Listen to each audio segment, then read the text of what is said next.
Hello, everybody. Welcome to the new moon in Pisces and also the beginning of daylight savings time. So we're going to start to see longer days.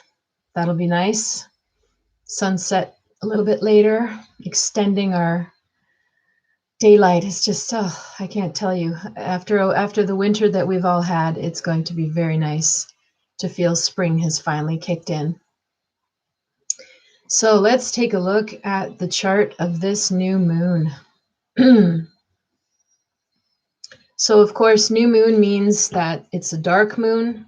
New moon means that it's a time of planting a seed, something you intend to nurture and for it to grow. Very often people literally plant things on new moons. And symbolically, it's the same thing. It's like while the moon is dark, we plant, and as the light increases, whatever we plant will grow. Perhaps by the full moon, perhaps several cycles of a moon, but that's the symbolism of it. So think about the new moon and all of this that I'm about to describe about the chart, and think about what is it that you want to set an intention for or manifest right now, because it's a strong, potent time for manifestation. So, and of course, new moons always mean that the sun and the moon are in alignment. They're in the same sign. So we have the sun and moon in Pisces. Also, as I say every time, but I'll reiterate, the chart that I talk about is drawn for the Eastern time zone. So New York, Toronto, Florida, all on that Eastern time zone.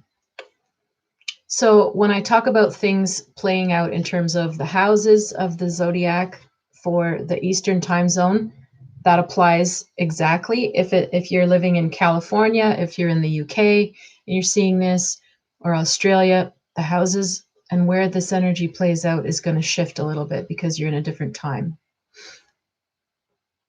So when I first look at the chart, there's a cluster, or again sort of a stellium of planets in Pisces. So we have the sun, the moon, Neptune, Venus, all in Pisces. Very interesting. So this is a super Pisces type of moon. And Pisces brings out a lot of creative energy, a lot of desire to connect to others and feel one with others. And if we don't feel connected or at one with others, we feel profoundly cut off, isolated, floating, drifting away. Sometimes we can even feel like we're not real if we're feeling that disconnected from the greater whole. And that doesn't have to be close friends or having a spouse or family. It can mean a deeper, more philosophical sense of feeling you belong here, that you're part of your community, you're part of your environment, you're part of the world, you're part of the universe. Lots of people will deal with these existential states when there's lots of Pisces planets. Do you feel connected to a source of creative energy or spirit coming through you? Do you feel, even if you're not seeing a lot of people, or you maybe don't feel super close to people particularly, but maybe you still have this feeling like, yeah, but I'm not alone. This is digging deep sometimes for you to be honest about that sensation, because on the surface, yeah, maybe you're alone, maybe you're single, maybe you're isolated in your house because of COVID still, maybe your family's far away, you miss them.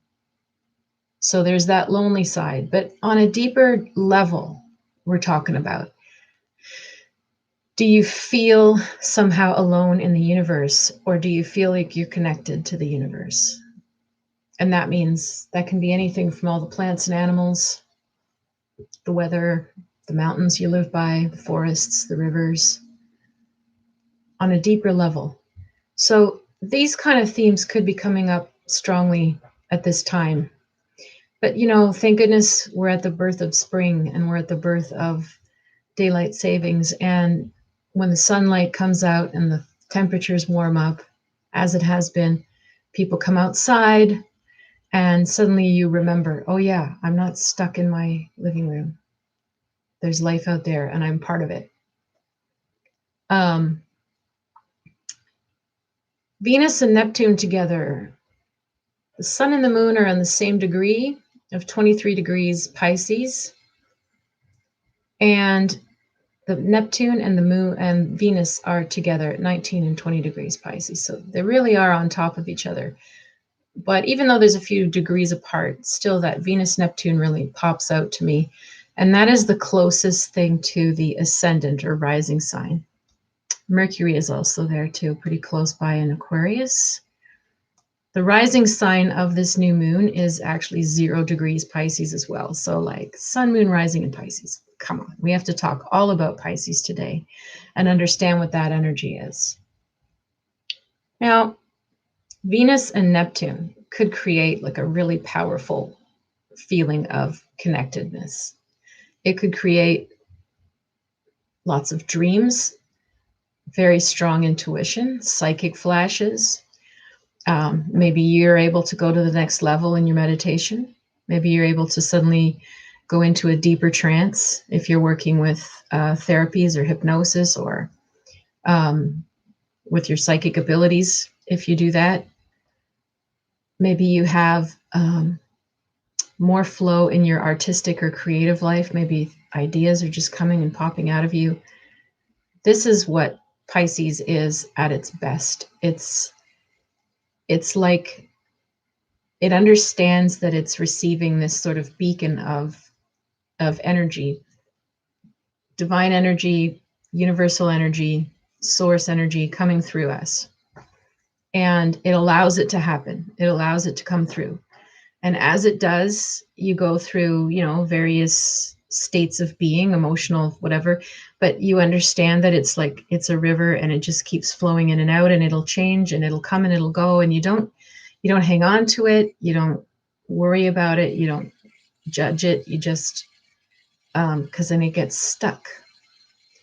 If you just let it pass through you, well, what does that look like? Well, that can look like the inspiration to go up and speak to somebody that you've never spoken to, and you feel there's a click, there's a connection, and you don't start wondering, well, where's this going and who is this person and why, and you just allow the connection to happen. It either continues or it doesn't, but it doesn't matter. It's about letting it flow through, in and out. It happened. It's honoring the feeling, honoring the gut, the intuition, expressing it, letting it happen, and letting it go when it's fulfilled its purpose. The other side of it creatively is you allow inspiration, ideas to come through you. So it could be anything from you wake up and you're like, I don't know why, I think I want to dance around my house. Okay.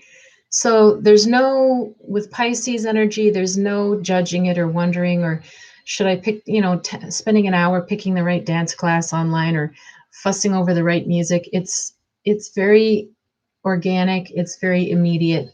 If you wake up and you say, oh, I feel like dancing, you click on, I don't know, YouTube, or you open Spotify and you scroll and you go, oh yeah, that looks good. And you just pick it and you start dancing and you just do it. It's very intuitive, but also like very flowing and active, no resistance.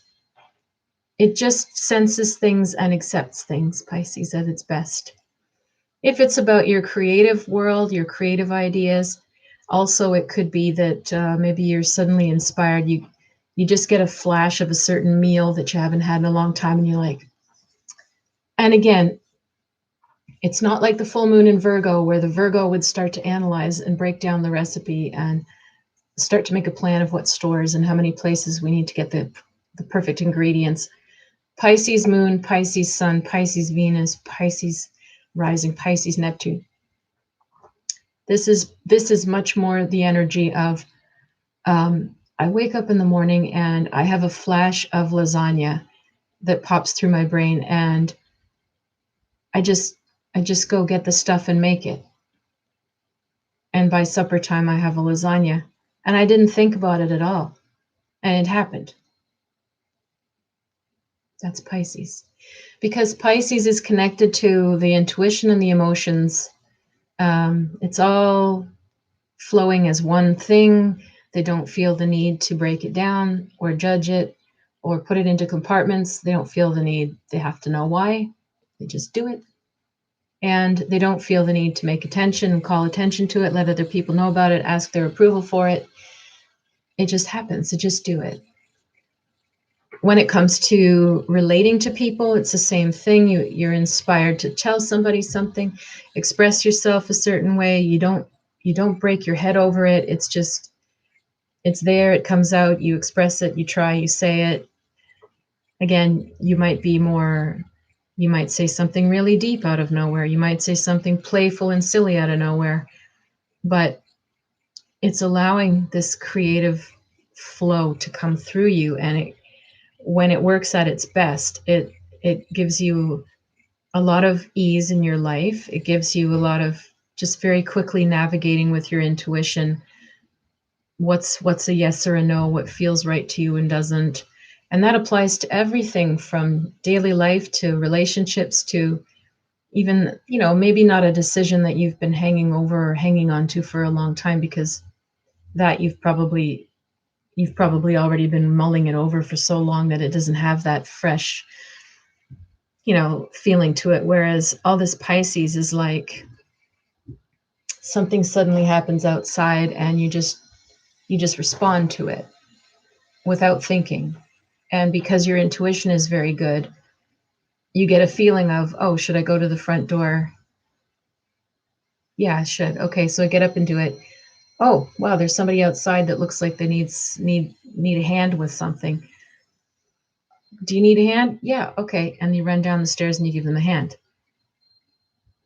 Boom, boom, boom. It doesn't have the ego.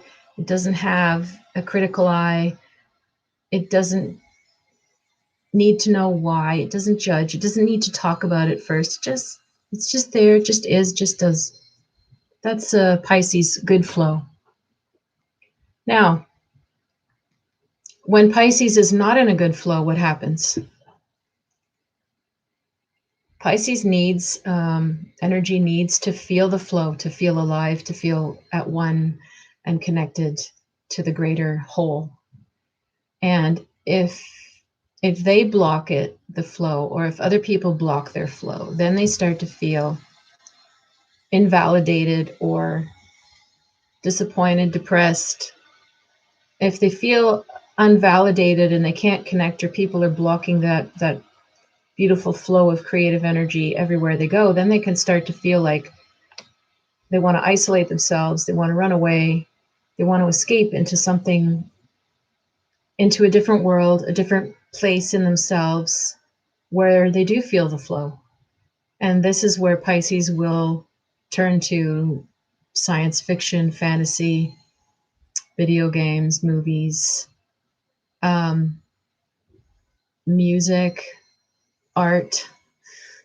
And sometimes, in the worst case scenario, Pisces will turn to drugs and alcohol, and substance abuse. Addiction is a unfortunately common thing with a lot of Pisces energy. And it's coming usually from a place of pain where they feel disconnected for too long from their source. And sometimes they have to really go back and look at, well, what first shut down that creative source? Did somebody tell you, oh, you'll never make it, in your music, if you're a musician? Did somebody, were you around a bunch of people that needed to control everything all the time? And you could never just be yourself and flow. Have you had the chance to meet people that are intuitive and you connect on an intuitive level, or you're with people that are always denying it? Those things will all make a Pisces type person shut down. And sometimes, in the worst case scenario, to the addiction side. But another worst case scenario of Pisces is to feel like you're not visible, like somehow you're not real, you're invisible, people don't see you. because you don't feel seen in your life. You don't feel actively connected to things in your world. You can feel that maybe I'm not even real. And then that leads to that particular thing could lead to some pretty serious mental health issues or states of mind. Escapism is a healthy thing if if you need to pull within yourself for a while to explore other aspects of life than just the external and the quote unquote real world, or the material world aspect of life. Because you can access altered states that might bring you insight during meditation, or you create something with your vision, or with your artwork, or you write something fantasy like, or an alternative world, because we need to retreat into ourselves in order to tap into that. But if it's escapism, like running away from something painful, and you start to add substances to that, then you're in a slippery slope where it's safer to be in your alternate world or your fantasy world, or maybe for some people drunk or high, than to be in the real world. And then you have a problem. Then you have a potential really big problem. So when you have all these planets and the rising sign lined up in Pisces, this is what we're going to see. All range of that in yourself, in people close to you. So Pisces is also known for their compassion, their acceptance of other people, their suffering. They can see other people. They see other people quite clearly. They often feel people don't quite see them clearly. But they have a lot of compassion for people. A lot of Pisces will sacrifice themselves for others, sometimes too much. So they'll do they'll rescue the cat. They'll stop and make sure the ducks cross the road on the highway. That kind of person. But then sometimes they can be the person who has 10 rescue cats and can't afford to take care of them, and now can't afford some of their own basic care because they've made too much of a sacrifice. So this is the range of Pisces energy, and we have this cluster. So ask yourself if any of that is resonating with you right now, or the people close to you, and think about how you can rebalance it, or if you're on the good side of it, what do you want to create next? What's inspiring you? What can you manifest? It's also a really nice chart, this new moon, because we have all these Pisces planets are connecting to Pluto. It's a sextile, 60 degrees, which it's beneficial. It's not, it's just very workable. There's nothing really challenging this moon, sun, Pisces at all, which is great. We also have Mars in Gemini, which is ironically helping out Chiron, which is in Aries.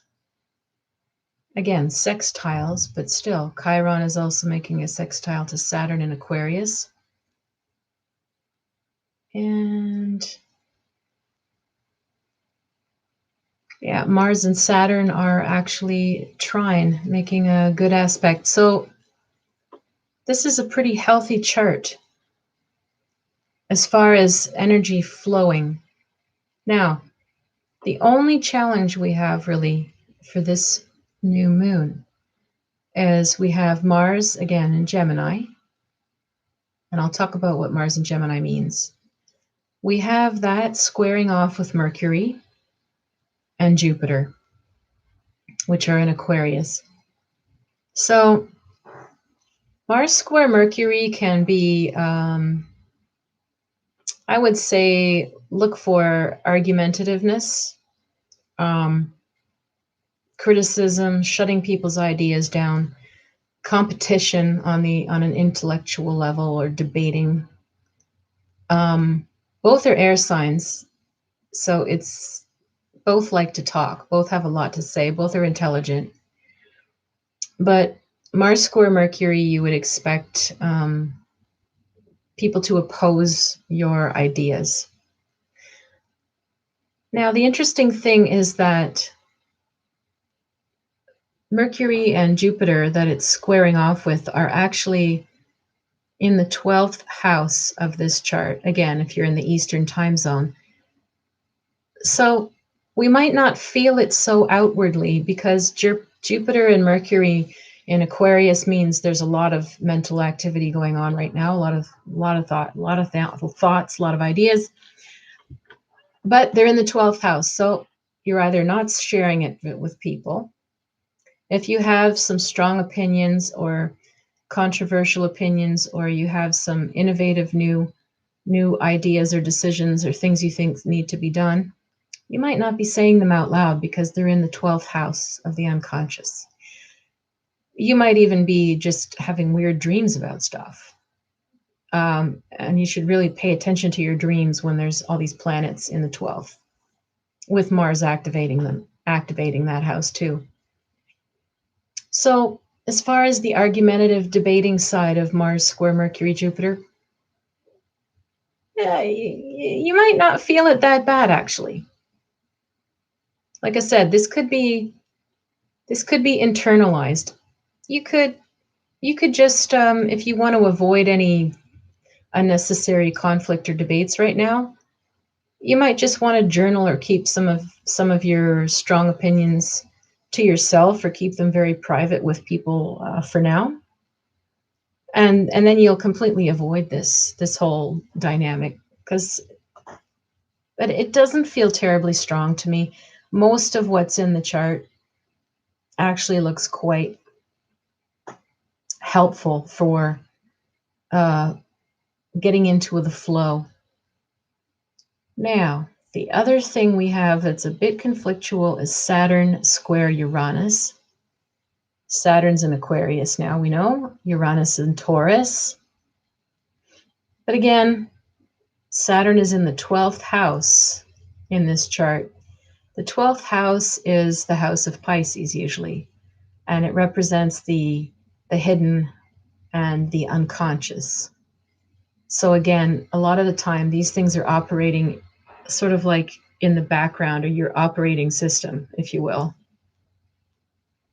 We're not always clear. It's not always obvious what's going on in the background.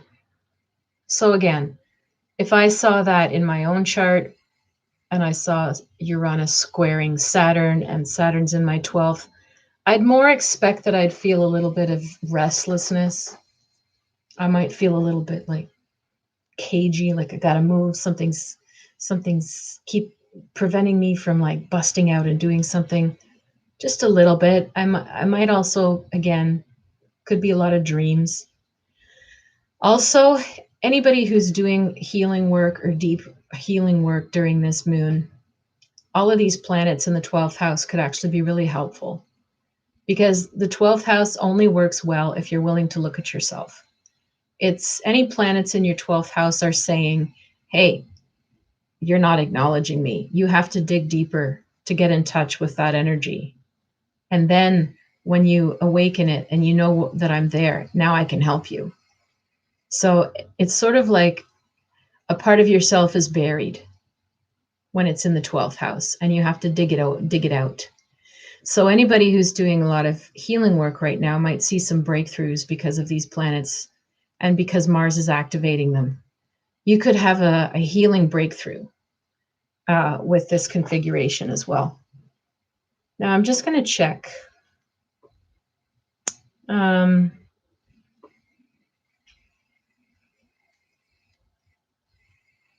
Yeah, okay.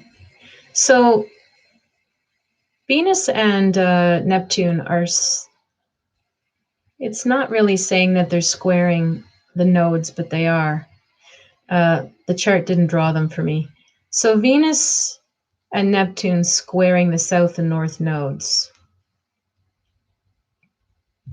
Our north node, our karmic direction in life right now, for everybody right now, is Gemini.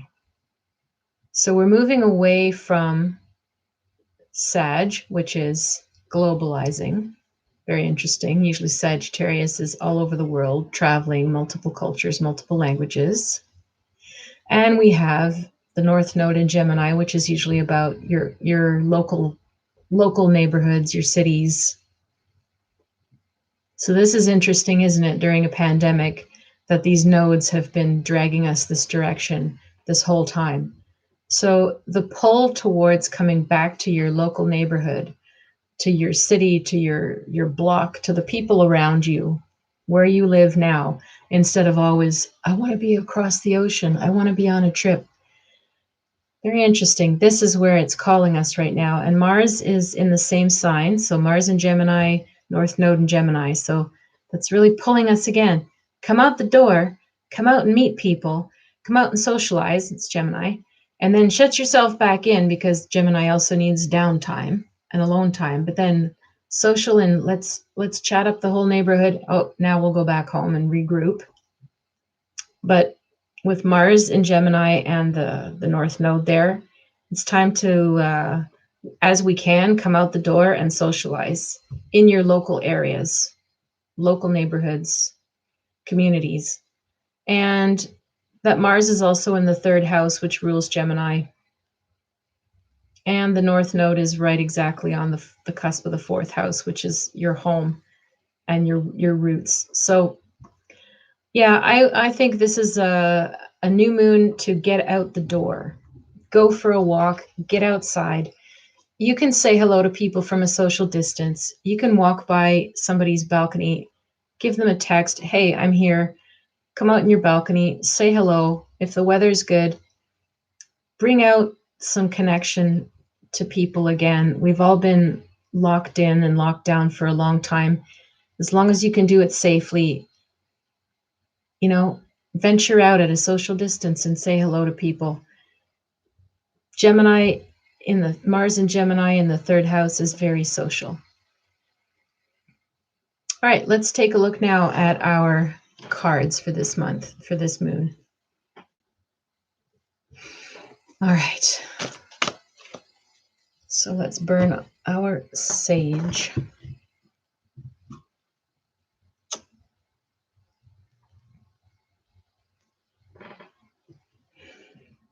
I always feel this time of year is a great time to sage and to just look around your apartment and think about things you might want to get rid of. Things have accumulated in January, February, and now we're seeing it warm up enough to maybe open the doors and windows. So great time to bring out your sage, your cedar, sweetgrass if you have it. Burn some incense, cleanse. You can put some salt in a bowl and you can put it in the different corners of the house or in a certain room that you feel needs cleansing. You can bring out your gemstones or jewelry or something that you feel also needs a good energetic cleanse. Just put it in a bowl, bury it in salt, leave it overnight or even for a day or two, and then bring it out, wash it, rinse it off, put it in the sun, recharge it. So you can sort of go through and scan your place and see, like, what can I let go of? What's got heavy energy to it? What can we release as we go into spring? So let's look at our 9 cards.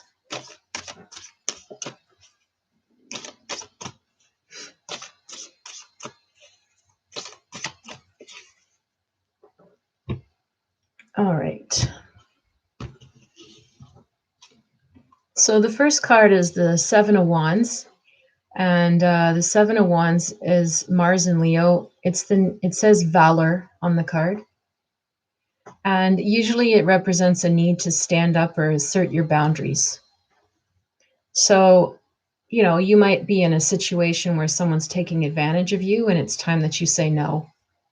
You might be in a situation where somebody is always like nagging you, harassing you. It's not really like severe, like boundary, but you might need to say, you know what, I'm like, you have asked me 20 times, could you please stop? This could be about anything where you're owed a raise, people are promising you something, oh yeah, and they're not doing it. You need to step up. Anywhere where you feel it is violating your boundaries, or you're allowing people to take advantage or walk on you, even if it's very subtle things, you need to say so. And with all this Pisces planets, I would say trust your dreams, trust your gut feeling, trust your intuition. Trust your intuition, even if it's a little thing. Say it. And that's a nice card to have on the heels of it. We have the Sun in Aries, 3 of Wands. This card for me always means like a noble energy.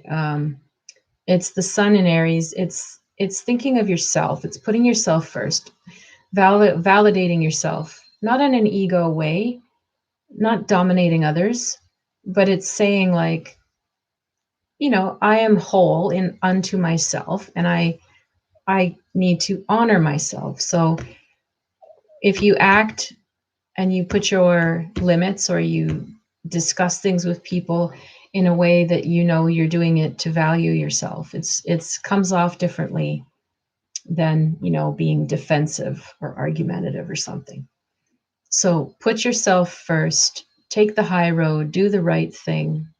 Deep down, you know what the right thing is to do it. Alrighty. Next card is the Four of Cups. So this is a nice progression here. The Four of Cups says luxury. It's the moon in Cancer. You look at that flow. It's a Cancer. It's the card is Cancer, but you still get this feeling of like a Pisces, all the water. Things coming from the source. There's the moon at the top, the lotus, the water comes down from the source. It's like a fountain. You just let it flow. It comes down, it recycles, it comes up again, and it comes all over. It goes all over again in the fountain. So let the emotions flow, let the creativity flow, let the love flow. That's how you're going to feel that abundance. And the Hermit. Interesting. Well, remember we talked about all the Pisces planets, and people could be feeling escapist, alone, unseen, invisible. So the Hermit comes along, and it's sort of, to me, it talks about, well, are you at peace with being alone? Are you enjoying your solitude? Or do you feel abandoned and alone, or invisible and alone? Again, I just get this feeling this moon that it's a good time to reach out for help or check in on others who might need help if you think that they're feeling alone or isolated. If you haven't heard from someone in a long time, say hi. Say hi. Ask if they're okay. And if you are watching this and you don't feel good and you're lonely, maybe it's time that you also pick up the phone or write an email and reach out to somebody and just say hello. You don't have to linger in that state. And then others of you, again, the healers and the people doing a lot of deep healing work, you might be enjoying the Hermit. Look at all the light, all the light that's clearing and coming from doing this deep, deep work. So you could be in that state too.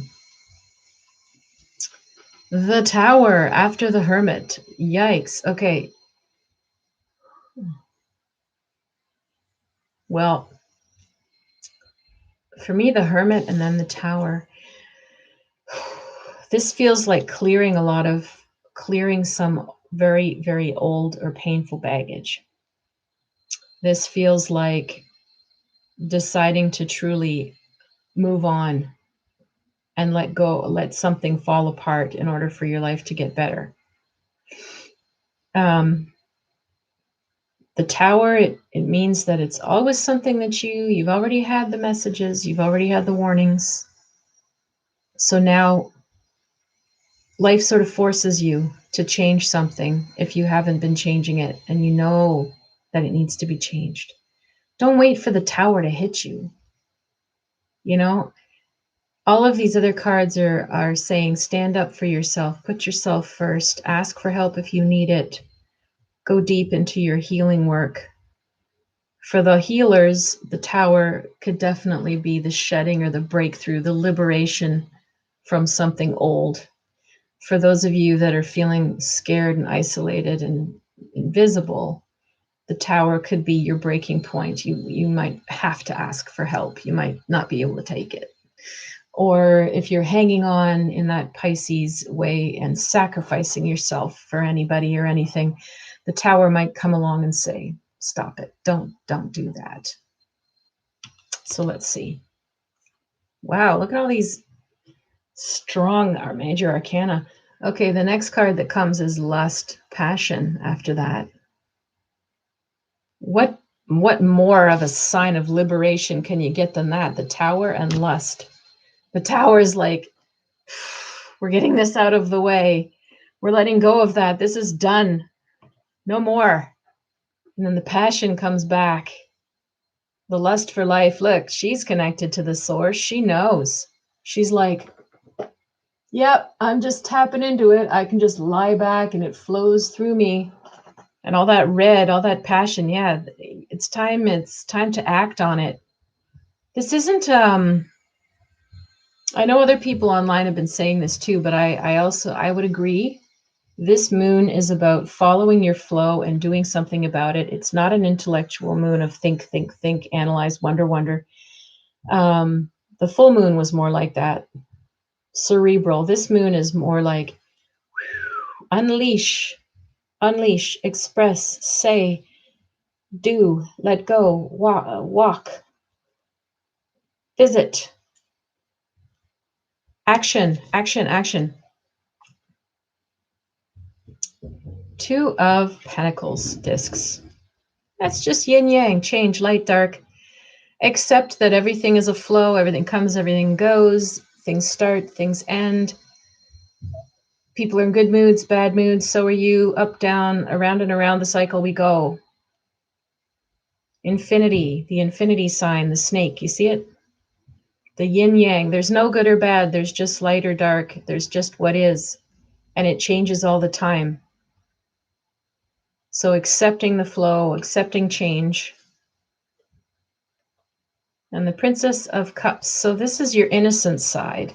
This could be a very Pisces card, all those Pisces planets, and it's a princess. If you take a look at her, you can see, does she look like sort of a dreamy introvert? Does she look like she's, in her own world, creating music or poetry or art, connecting to life, the animals, the sea? Or does she look like she's in a daydream, tranced out, far away, escaping life? Which is it? But you can sort of see in this, the vibe of her face, she could be either or. But to me, she's holding the turtle, and the turtle is usually a motherhood or fertility kind of sign, as well as longevity. It's ancient. And the turtle moves slowly. Then she has the lotus, and I believe that's a swan above her head.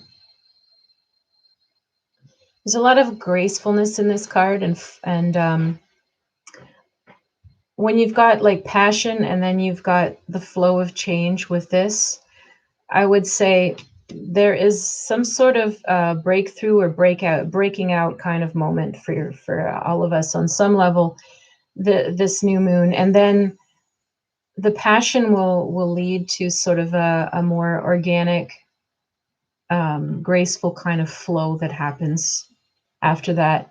But it's like something needs to be removed first. Removed, let go of action again. Like action has to happen. Oh, wow. And look at that. That's lovely. Then you end off with the High Priestess. This is, ultimate divine feminine energy. She just knows. She knows what's coming for her. She knows how to read a situation. She knows who she is. She knows who other people are. She senses their intentions. She gets visions of the future for herself and others. She trusts her dreams. She knows when she needs time alone. She knows when she wants to be social. She just honors it. She feels it in advance and she does it. So this moon, can't stress this enough. This is a go with the flow, connect with the source moon, new moon. And if you are not, you might have a bit of a crisis or a meltdown, and you might need to reach out for help. You might just need one good yell or scream or cry, but you might also need to find a therapist. So there's a lot of freedom in this moon, in this new moon. So I encourage everybody not to be afraid to let go of whatever's in the way of that, of you feeling more free. Let's take a look for each particular sign now. And I don't have a piece of paper as usual. Okay.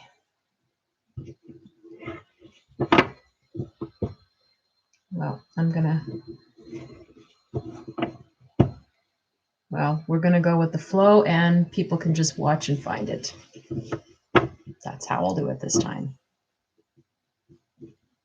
So how do we phrase this question for this full moon, for this new moon question? I would say, I'm feeling to ask, what would make you the happiest right now? What would make your sign the happiest right now? Let's do that. All right, let's take a look for Aries.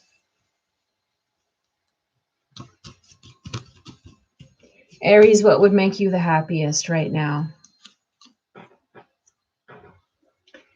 So we have the Princess of Pentacles.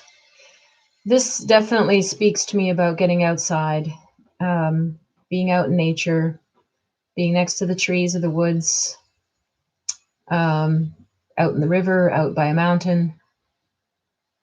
This is a getting connected to grounding with the earth. You'll feel happiest if you have a little time to yourself, if you have some time in fresh air, in nature. You may also feel happiest right now if you let things sort of be slower, or if you focus on things that are a little more down to earth or practical. But definitely my first feeling is to get outside, go for a walk, go for a hike, connect to nature. That's a strong message for how you'd be happiest. All right, Taurus, how would you be the happiest right now? Now we have the Eight of Cups. This is a card of depression. This is Saturn and Pisces. This is when you don't feel connected. So how would you feel the best right now? I would say Saturn and Pisces is the lesson. Everything I just spoke about connecting creatively, connecting to the source, connecting to realizing that you are part of the world, part of everything. We are all interconnected. Everything is interconnected. Even our bodies are made of ancient stars, the particles that have fallen to Earth. We are connected. So I would say what would make you happiest right now is you need to figure out what it is that makes you feel the most connected. If that's a nature video, if that's getting outside, if that's music, if that's doing something nostalgic that reminds you of good times. But I think you need to be more in your creative flow again. And when I say creative, it doesn't always mean artistic. Everybody always thinks, oh, I have to be a painter. No. Cooking is creative, gardening's creative, decorating or rearranging your house is creative, sketching, doodling, doing a puzzle. It's just something that activates a different side of your brain than always like worrying and analyzing or anxiety. So it's whatever activity brings you into that zone. And that's, I'd say, what you need to do right now to be happier. Gemini, how are you happier?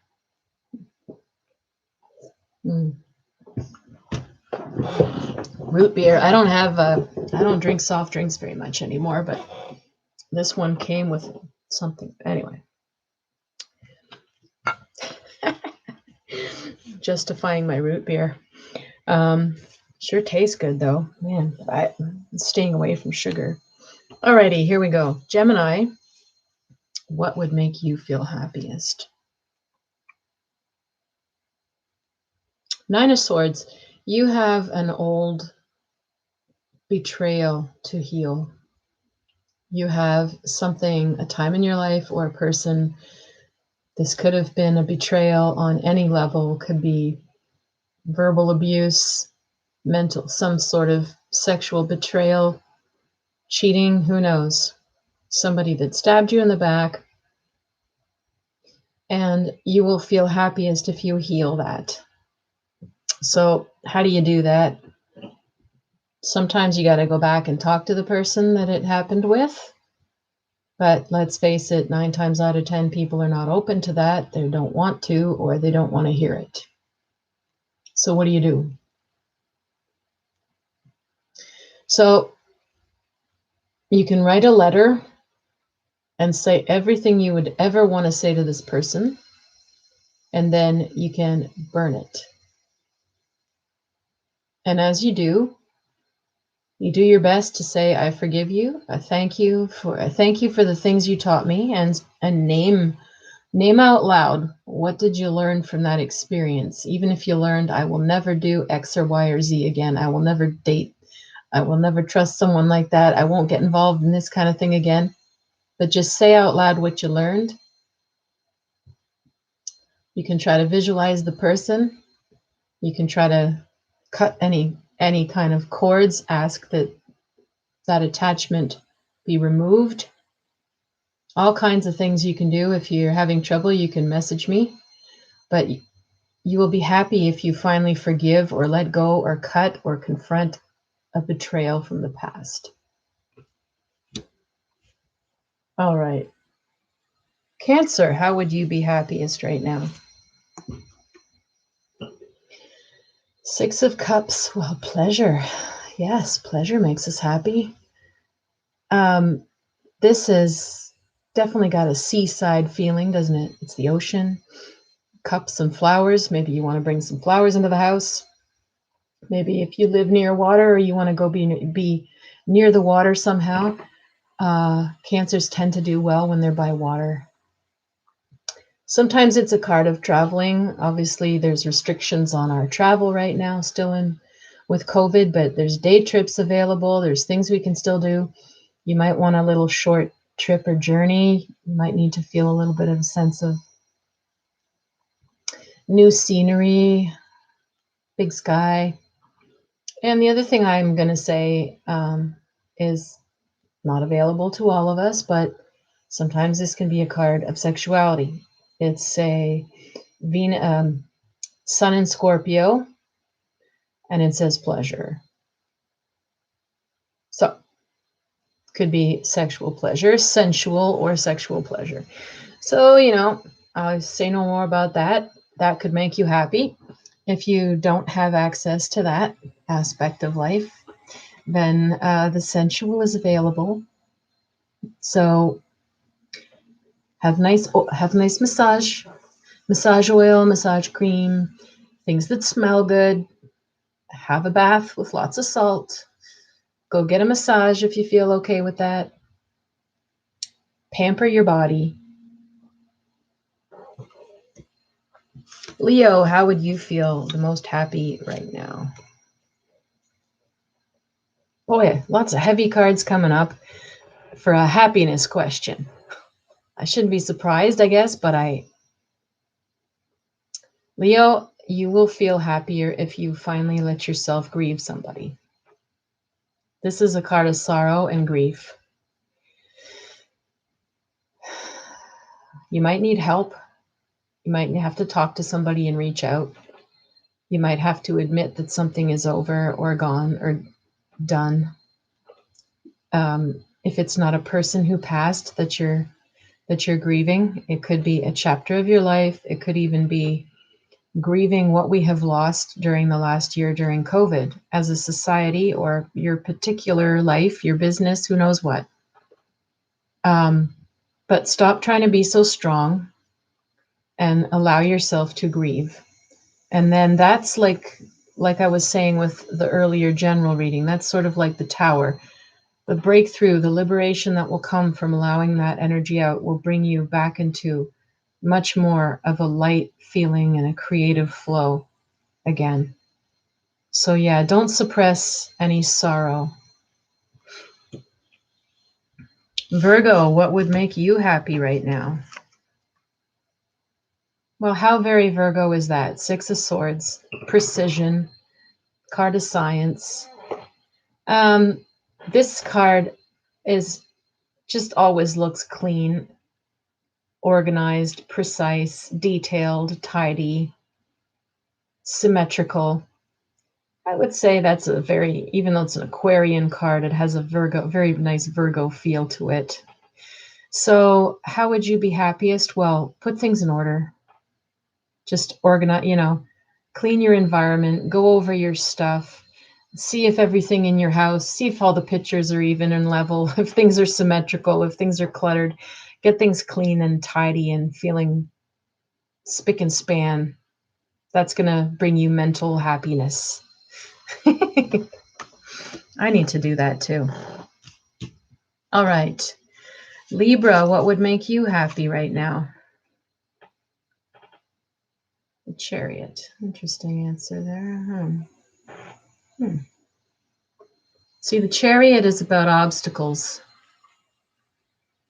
Charioteer is trying to consolidate more than one person to be on the same page.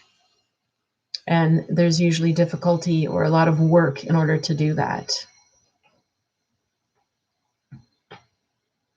So how would you be happy? Well, he's got a lot of armor on, and that's what strikes me intuitively is like, Libra, I think you might need a thicker skin or a little more armor right now to protect yourself, to be happy. I don't know what that means. You could be in the middle of too many people's different opinions or different emotions. You're trying to, maybe you've been monkey in the middle for too long with something. Protect yourself, put on your golden armor and do your best, but protect yourself. So I'm going to say, yeah, how would you be happiest? I think you need to pull back from whatever middleman role you might be in or mediation role. Step back a bit and protect your own energy for now. That will give you back a sense of yourself instead of what everybody else wants. Scorpio, how would you be happiest right now?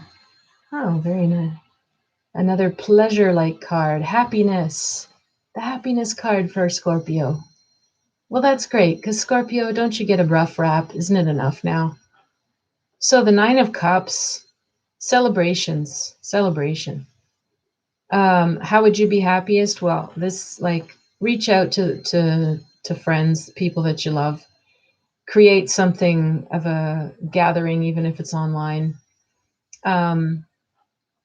Plan some sort of event, party, gathering, even if it's for a few months from now, even if it's for next year, it doesn't matter. Just set something in motion that has like this feeling of celebration to it. If some of you had didn't get to have a full-on big birthday party, maybe plan it this year. By November, hopefully we should be okay. If some of you didn't get to have your wedding full on last year, maybe you're planning a party for your friends since you didn't have your wedding the way you wanted it. So, but this is a nice, fun card. And this is definitely a creative card. So, and it's multiple. Like, I just get this feeling you're reaching out, connecting to more than one person, or you're doing more than one creative endeavor. And let it be multiple. Let it feel messy and full of life. and full of people and joy. That's a great message. Very nice for Scorpios. All right, Sagittarius, how would you be the most happy right now? And we bring back our change card. Well, this would be about accepting change. That's how you'll be happy and at happiest. So it requires the degree of you letting go of control or letting go of how you hoped it would be.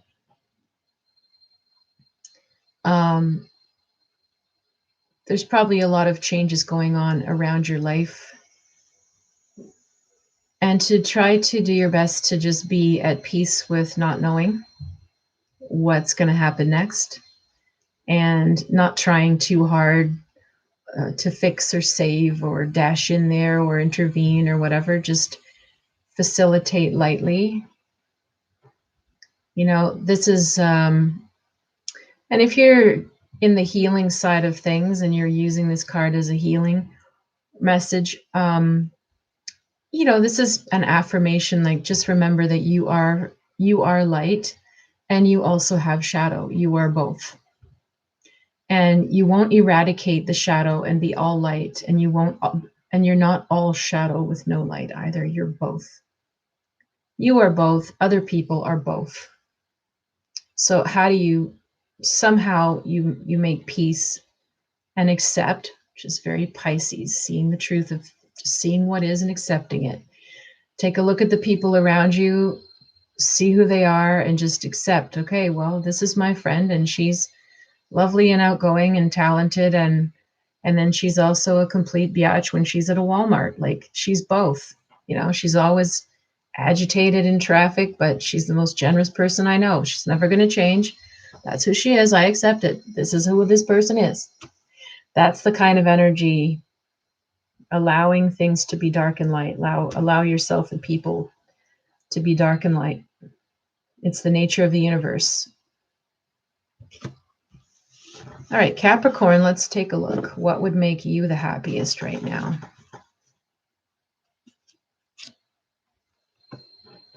Five of Swords.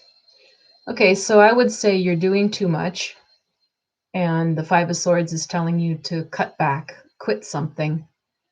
If life is getting too hectic and you're too overwhelmed and there's too many things to keep track of and you're getting wound up or agitated, or the little arguments are starting to happen, grumpiness, it's a sign that you need to I think you've got too much on your plate and you need to cut back. And sometimes, I know, Capricorn, it's actually things you're doing that you've said yes or overcommitted to too many things that you're working hard on. But sometimes it's also just on a mental level, like you've planned too many things. You have too many ideas in your head and you can't keep up with it all. So the Five of Swords is to let yourself drop something to make your life simpler. And sometimes the Five of Swords will also mean an argument. So I don't know. It's not like it'll make you happy to have an argument. But there could be an argument before you realize what you need to drop or let go of, where you need to cut back on something so that life's a little simplified. So I'd say the main message is, how does Capricorn get happy right now? You simplify. I'd like to see that you feel you only have a few things that you're focusing on, and it's not stressing you, so that your mind isn't constantly going about it all the time. And when you've achieved the right balance, your free time will feel like your free time. So if you're craving free time, you need to take away expectations or commitments or things that you've said yes to, so that you have more headspace and therefore more free time to enjoy. Aquarius, what would make you the most happy right now? The Empress, motherhood, mothering, nurturing. Well, if you've got a baby or young kids and they still want you to help them and nurture them and cradle them and cuddle them, then that's what I'd say. You need like hugs and cuddles, and it could come through your kids, it could come through your pets, it could come through younger siblings, it could be friends that need nurturing or mothering, tenderness, kindness, all those little mothery things. The joy comes from taking care of people. You could be doing that for your spouse as well, not like babying them. It just means like if you have that motherly energy towards your spouse, maybe you get up a little early and you do something thoughtful for them for breakfast, or, like it can be the small stuff that makes people feel nurtured. And it's interesting because I don't often see this card related to Aquarius. So for you to feel happy, you need to feel like you're taking care of somebody and in a nurturing way. And it doesn't matter who that is. That's a very nice message, actually. I like that. And I know a number of Aquarians, and it actually makes sense because they do that. But if they're frustrated with people or they don't have somebody to do that for, then it can be more depressing for them. But tend to like to take care of people, from what I've noticed. All right, and Pisces, finally, with all these planets in your sign and maybe your birthday in and around now, happy birthday. What would make Pisces the most happy? And we have the King, or the Knight of Discs. Well, what would make you happy if you don't have one would be a reliable, strong man in your life. Kind of guy that's like the Rock. Now, if some of you have that, then maybe it's a good time to spend time with that person, talk to them more, ask their opinion or their advice on something, be around them, hang out with them, absorb that lovely, secure, grounded male energy. Sometimes you can get that energy from another woman. It doesn't have to be a man. But go towards whoever feels absolutely the most solid in your life. Someone that gives you a feeling of security and stability just by being around them. So the happiest thing for you right now, I'm saying then, would be around people and places that make you feel extremely safe and secure. And that will be this beautiful container for all of your Piscean flow, for everything that's coming through you. Water needs a container, right? Or it just spills and floods and bleeds everywhere. But you give water a basin, and it can be held in this basin or this well or this tub or whatever it is. And so you don't want one that has holes or that's shaky or that might burst. You want one that's going to hold everything. And when you have that proper container, that well or whatever, then you can draw from the well. Then you can swim in your pool. Then it's useful. Then you can marry your beautiful watery energy with what's holding you, and you have a beautiful union, like a couple, or like, it can be like a project, a structure, a budget, a space, and then from there you can draw your creative ideas and do your work. So you're looking for that secure, safe person or container or place where you can connect and draw your creative spirit. What a lovely moon. Wow, I can't believe how nice the energy is for this moon. So some of you had some heavy cards and some things to process, but by and large it was pretty good. And if you would like a private reading or know anyone else that needs some help, please don't hesitate to reach out. You can message me here below the video, wherever you see it, or you can reach me at river-rain.com. Take care until the next full moon.